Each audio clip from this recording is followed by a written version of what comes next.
સ્વામિનારાયણ રસોઈમાં તમારું બધાનું સ્વાગત છે। આજે હું ઉપવાસમાં ખવાય એવી મસાલેદાર કુકરમાં બનાવી શકાય એવી મોરૈયાની ખીચડીની રેસીપી લાવી છું। આપણે બનાવીશું। ચલો આપણે સ્ટાર્ટ કરશું। આપણે એમાં શું જોઈએ છે એ જોઈ લઈશું। આપણે મસાલેદાર મોરૈયો બનાવવાનું સ્ટાર્ટ કરશું, એ પણ કુકરમાં। મેં 200 ગ્રામ મોરૈયો લીધો, કચરા મેં સિંગદાણા દળ્યા છે, જે 100 ગ્રામ લીધા છે મેં। 2 ટામેટા, અડધી કોબીજ, 1 બટાકું, આદુ, કેપ્સિકમ, કેરી, મરચાં, લીમડો, કાચી કેરી અને કેપ્સિકમ તમે સ્કીપ કરી શકો છો। મરચું આપણે જે સ્વાદ અનુસાર લઈશું। મીઠું પણ એ રીતે જોઈશે એ પ્રમાણે લઈશું। હળદર પણ જોઈતા પ્રમાણમાં લઈશું।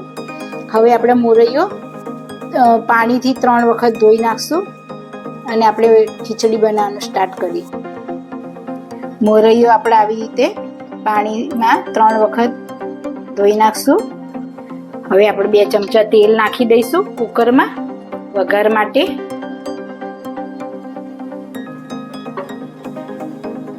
હવે એને તેલ ગરમ થાય એટલે આપણે જીરું નાખી દઈશું। હવે તેલ આવી ગયું છે, આપણે ગરમ થઈ ગયું છે, હવે જીરું નાખી દઈશું।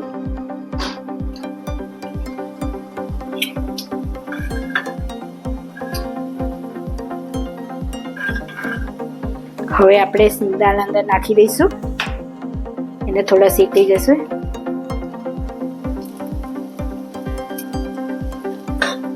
એને શેકવા દેવાના થોડાક।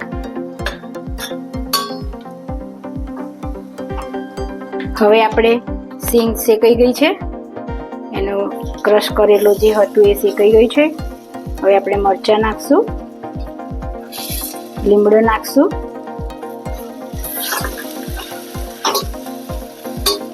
કેપ્સિકમ નાખશું,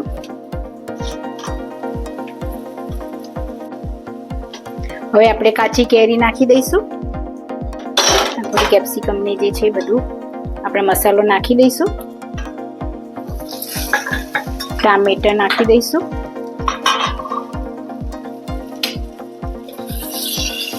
છીણેલા બટાકા નાખી દઈશું।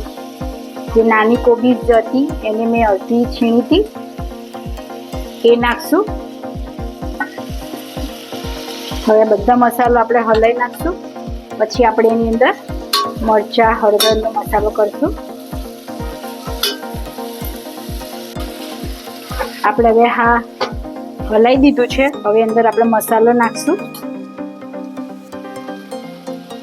અમે થોડું તીખું ખાઈએ છીએ એટલે હું 2 ચમચી મરચાં નાખીશ, 1 ચમચી હળદર નાખીશ, મીઠું સ્વાદ અનુસાર છે।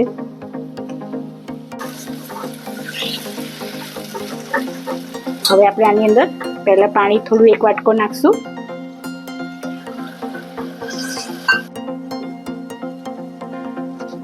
બસ હવે મોરૈયામાં થોડુંક અલગથી મસાલો કરી દઈશું।